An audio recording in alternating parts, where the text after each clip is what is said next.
তুমি আমাদেরকে নোটিশ দিয়া সাক্ষ্য গ্রহণ করেছো, রাতারাতি মামলা গ্রহণ করার কোনো বাদ দেওয়ার কোনো ক্ষমতা নাই। এইটাই আমরা কোর্টকে বোঝাতে সক্ষম হলাম।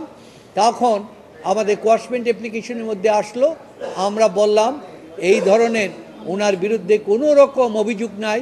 শ্রমিকের অ্যাকাউন্টের থেকে, ট্রাস্টেড অ্যাকাউন্টের থেকে এটা ডিস্ট্রিবিউশন হয়েছে তাদের টাকা, এটা কোম্পানির টাকা না। এইখানে ওনাকে মিথ্যাভাবে হ্যারাসমেন্ট এবং অপমান করার জন্য এই জিনিসটা করা হয়েছে, এটা উদ্দেশ্যমূলকভাবে। আর ইউনূস সাহেবও উনি বলছেন আমি আজকে প্রধান উপদেষ্টা হয়ে গেলাম, তার 5 দিন পরে মামলাটা উড্র হয়ে গেল।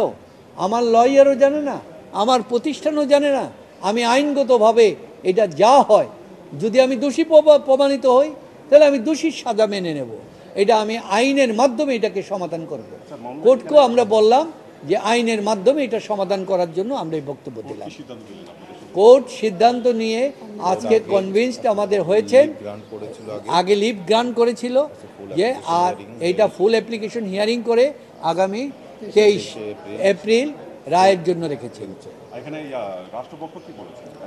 রাষ্ট্রপক্ষ বলেছেন যে আইনের যে ব্যত্যয় ঘটেছে, পূর্ববর্তী সরকার যে অ্যাটর্নি জেনারেল ব্যত্যয় ঘটিয়েছে, এটা আমরা কোর্টকে দেখালাম।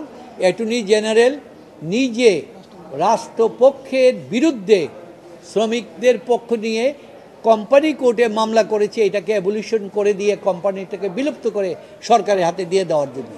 পরবর্তীতে তিনি আবার দরখাস্ত দিলেন আমার নামটা এখান থেকে বাতিল করা হোক। এটাও আমরা কোর্টে দেখালাম যে কতটুকু সরকারিভাবে হেয় প্রতিপন্ন করার জন্য একটা ইল মোটিভেটিভে এইখানে ডক্টর মোহাম্মদ ইউনূসকে হেয় প্রতিপন্ন করার জন্য বাংলাদেশ এবং সারা বিশ্বের কাছে এই জিনিসটা তারা করেছেন। এটাই আমরা তুলে ধরব।